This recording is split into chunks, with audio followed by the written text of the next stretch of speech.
Y creo que la voz del decano del Colegio de Abogados de Lima puede ser una voz sin duda equilibrada e intermedia de la mirada jurídica.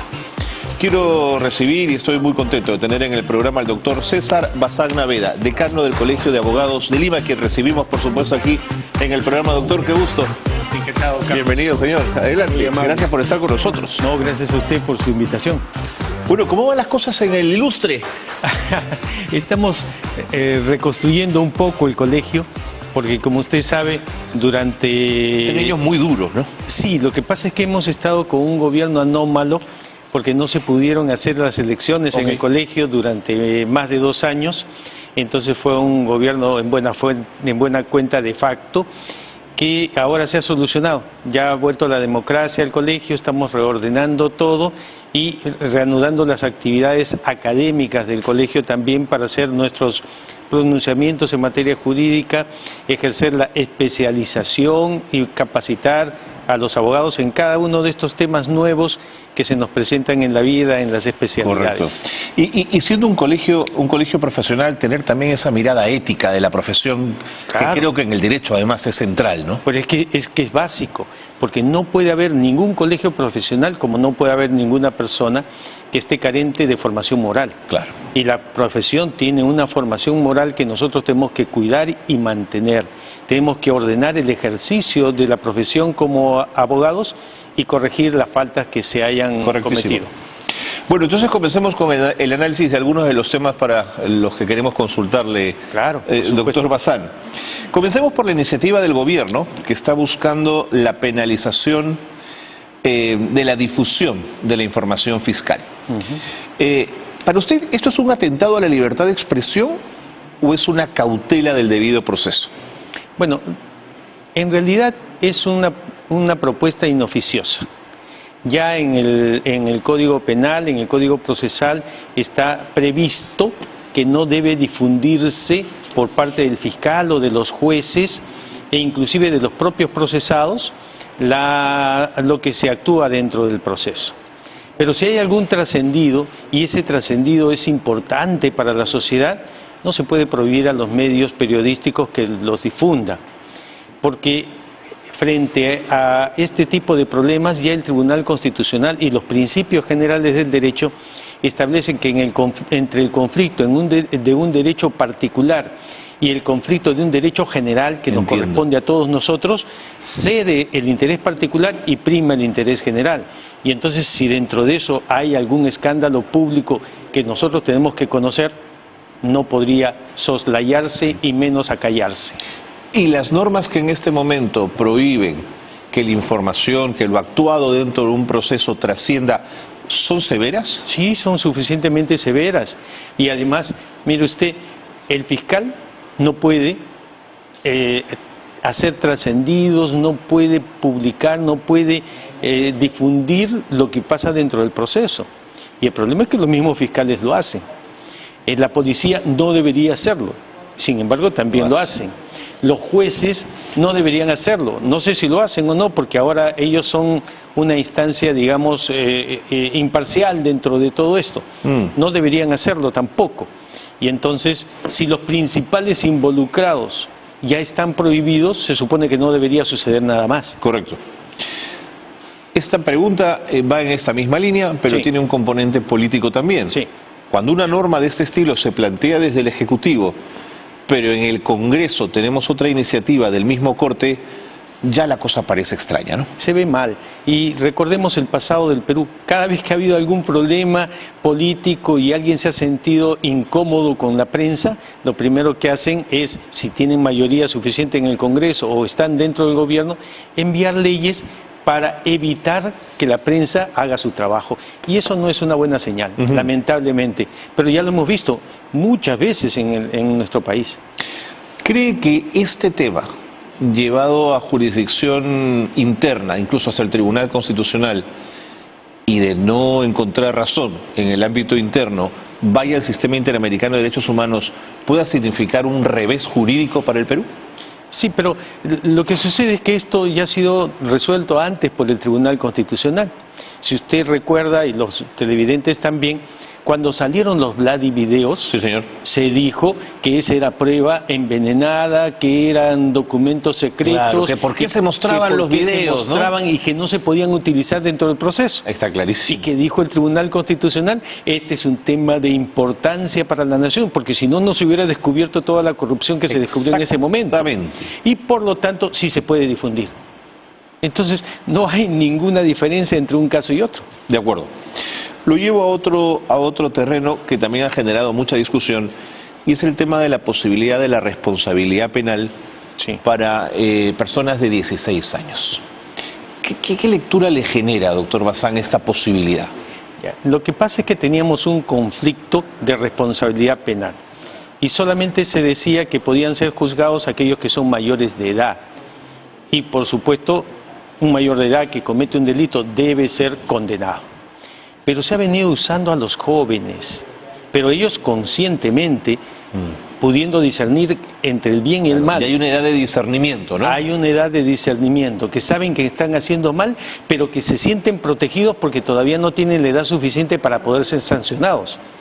El Perú, ni ninguna nación del mundo, necesita gente que cometa delitos aprovechándose de alguna circunstancia especial. Entonces la idea no es castigarlos, la idea siempre ha sido regenerarlos, ayudarlos a su resocialización.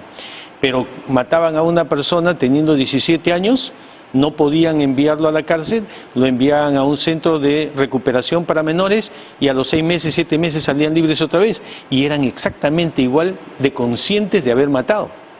Entonces tampoco se puede dejar que estas cosas sigan agravando el problema nacional de inseguridad.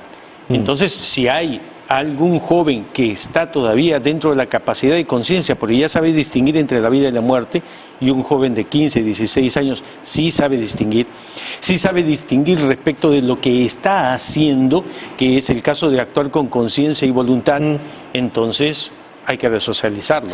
Sí, entiendo sus argumentos, sí, pero al mismo tiempo tengo la sensación que un muchacho de 16 años en cárcel es la claudicación en un reformatorio, digamos, claro. ¿No es cierto? Si no tiene un afán resocializador, es la claudicación del Estado de Derecho por salvar a estos muchachos. Estamos totalmente de acuerdo en eso. Por eso no estamos hablando de una penalización en el sentido de castigo. Claro. Estamos hablando de una penalización en el sentido de resocialización. Y más bien es cierto, el Estado no está cumpliendo bien su papel resocializador, ni siquiera con los muchachos, porque ahora aquellos que son enviados a los albergues tampoco se les da un tratamiento suficiente para poderlos reinsertar nuevamente en la sociedad cuando cumplan su mayoría de edad. Pero el hecho de que el Estado no cumpla bien su papel no quiere decir que no se haga. Hay que hacer las modificaciones necesarias en el Ministerio de Justicia, en las organizaciones sociales, para que en verdad se haga una resocialización, una inserción adecuada, no solamente de estos que son menores de edad, sino también los que son mayores de edad, que muchas veces decimos van a la cárcel y salen peor de lo que entraron. Sin duda. Entonces, no dejemos de cumplir el papel como Estado. Correcto. Doctor Bazán, ¿le gusta la posibilidad de volver a la bicameralidad? Sí, me parece que nunca se debió haber abandonado la bicameralidad. Vea usted, en el año 1993 se varió la Constitución y estamos ya a casi 30 años de la unicameralidad. Y la pregunta es, ¿estamos mejor o estamos peor? Yo creo que todo el mundo, por la cantidad de aprobación que tiene y desaprobación que tiene el Congreso de la República, nos damos cuenta que no ha funcionado. Entonces, ¿qué le gusta de la bicameralidad? La reflexibilidad, la capacidad del Senado de hacer que esas leyes que deben ser permanentes no se aprueben alocadamente. Un ejemplo. ¿Se acuerda usted, Alan García, en su primer gobierno, estatización de la banca? Me acuerdo clarito, doctor. ¿Sí? Y la sacó y la aprobó en diputados. ¿Dónde no pudo aprobarla? En senadores. Salió también una medida cautelar. Entonces, ahí se muestra claramente el papel de una bicameralidad que permite controlar los excesos. Además, el nombramiento del defensor del pueblo, el nombramiento de los miembros del Tribunal Constitucional, esos deberían hacerlo el Senado de manera técnica para que no estén involucrados y no salga una resolución judicial como ahora que paralizó toda la elección del defensor del pueblo. Pero sus críticos dirán, doctor Bazán, que los procesos serán mucho más lentos para la dación de leyes. Es que no tienen que apurarse. Cuando vamos a hacer las cosas, tenemos que hacerlas bien. Nosotros tenemos un dicho, porque yo soy notario también, lo apurado sale mal. Y entonces cuando nos apuramos en una ley, las cosas no salen bien. Una ley está hecha para durar 100 o 200 años. Mire usted la Constitución de Estados Unidos. Mire usted las leyes que permitieron la libertad en Francia. Esas no tienen mayores cambios, sino solamente retoques. Y están 200, 300 años. Entonces tenemos que pensar en algo bien hecho para que dure. Es como si usted hiciera su casa y hacemos una casa de papel, la hacemos rápido. Claro. La tenemos que hacer nosotros de ladrillo para que estemos a salvo de todas las inclemencias. Lo que hay que hacer, hay que hacerlo. Y hay que hacerlo bien siempre. Y la tradición jurídica del Perú, además, es bicameral, ¿no es cierto? Siempre lo ha sido. Siempre lo ha sido. Solamente hemos tenido 2 constituciones unicameralistas y esta última nos muestra totalmente sus flaquezas. ¿Por qué cree que las instituciones políticas del Perú, tan ligadas al derecho, pienso en el Congreso de la República, están tan desgastadas? Porque han generado una enorme desconfianza en la ciudadanía. San Martín, cuando se tuvo que retirar del país, en su mensaje de salida dijo: dejo implementada la representación nacional. Confiad en ella, si no el caos os va a devorar. Bueno, el caos nos ha venido devorando durante todos estos años. Pero agregó en la parte final: tomad buenas decisiones para que pueda mantenerse la estabilidad. Palabras más, palabras menos. Entiendo. Sí, ahí hemos fallado en tomar las decisiones. El Congreso de la República no ha podido tomar buenas decisiones en los últimos tiempos y eso es lo que ha generado problemas de materia general. ¿El deterioro de los partidos tiene una explicación en eso también? Sí, mire usted, no hay país en el mundo ni organización social que no tenga cuerpos organizados preparados para gobernar. Así es. Y esos son los partidos políticos. Los partidos políticos deberían ser las universidades para tener gobernantes. Y ahora los partidos políticos están totalmente raleados, flacos y no existen.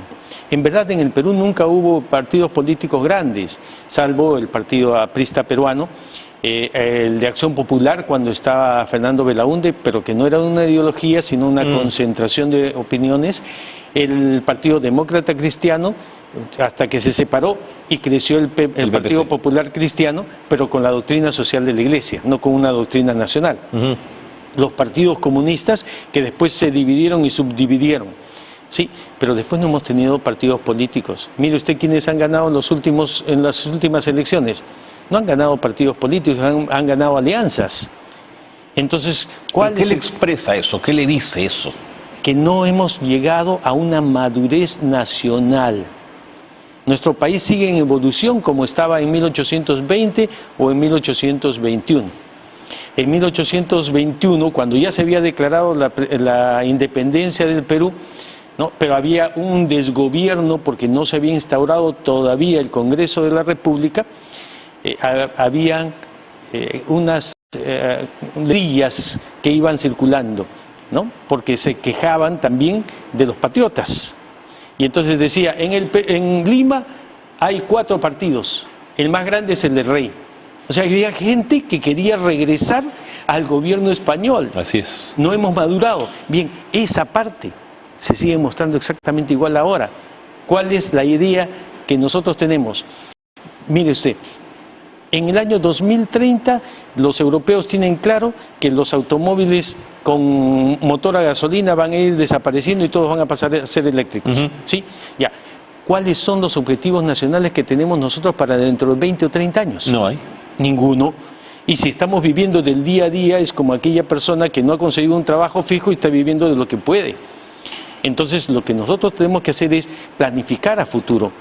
Eso lo hemos visto hace muchos años y hasta un ministerio se creó, el Ministerio de Planificación. Bueno, hay un CEPLAN actualmente Claro. que genera documentos, ¿eh? Pero genera documentos, no genera convicción. ¿No? Si la gente tuviera la convicción de que, por ejemplo, en este momento en el cual los carros eléctricos y los vehículos eléctricos van a estar en auge dentro de unos 20 años, te vas preparando. Estaríamos aprovechando todo el litio que nosotros tenemos en cantidad.